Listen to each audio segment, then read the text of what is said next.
The concept of a profit-shifting export subsidy in a third market model, often associated with the Brander-Spencer model of strategic trade policy, can be intuitively understood through the lens of a strategic competition game between a domestic firm and a foreign rival.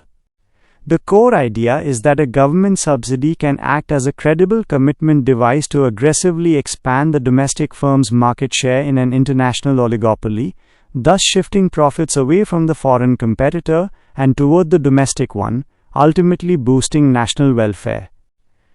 The intuitive mechanism. 1. The setting, oligopoly and the third market. Oligopoly.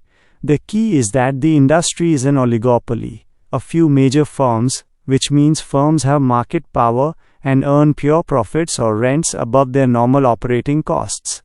If the market were perfectly competitive, this profit-shifting motive wouldn't exist. Third market. The competition happens in a third country, the export market, not the firm's home markets. This is crucial because it means the subsidy's direct cost to the government is the only domestic cost. There are no domestic consumer price distortions to worry about. 2. The subsidy as a strategic advantage. Imagine a game where two large firms, one domestic, one foreign, are competing to sell a product in a third country, often by choosing how much to produce, no competition. Initial equilibrium. Without government intervention, the firms settle on a certain output and profit level, the Nash equilibrium. The subsidy's effect, lowering cost. The domestic government offers a per-unit export subsidy to its domestic firm. This doesn't change the actual cost of production, but it lowers the firm's perceived marginal cost of selling in the third market because the government covers part of the cost for every unit exported. The credible commitment. The subsidy acts like a pre-commitment to an aggressive strategy. The domestic firm, now backed by its government's financial support, must increase its output to maximize its profits, given the lower effective marginal cost. The subsidy makes this aggressive expansion credible because the firm is legally and financially incentivized to do so. 3. The profit shift, the rival's response. The foreign firm observes this aggressive move and must react. Strategic response.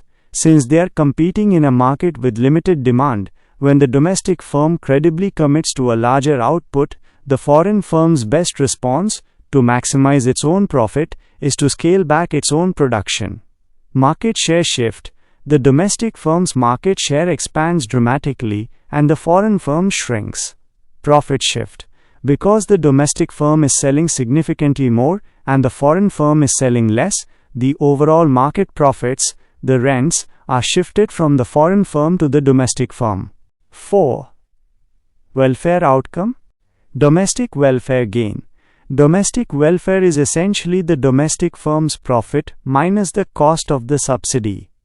If the shift in profit is large enough, meaning the increase in the domestic firm's profit due to the strategic advantage is greater than the total amount the government spends on the subsidy, then the country's national welfare increases. Key insight: commitment power. The entire argument hinges on the idea that the subsidy provides the domestic firm with the necessary commitment power in an oligopolistic setting.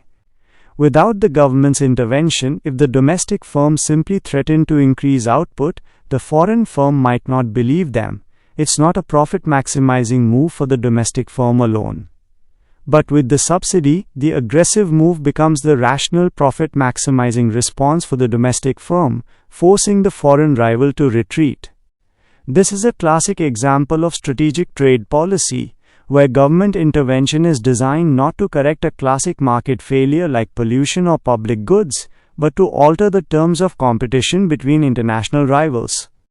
Important caveat: this theory has been criticized because it relies on very specific assumptions, like quantity-setting competition, perfect information, and no retaliation. If the foreign government retaliates with its own subsidy, or if the firms compete on price instead of quantity, the optimal policy can change dramatically, e.g. to an export tax.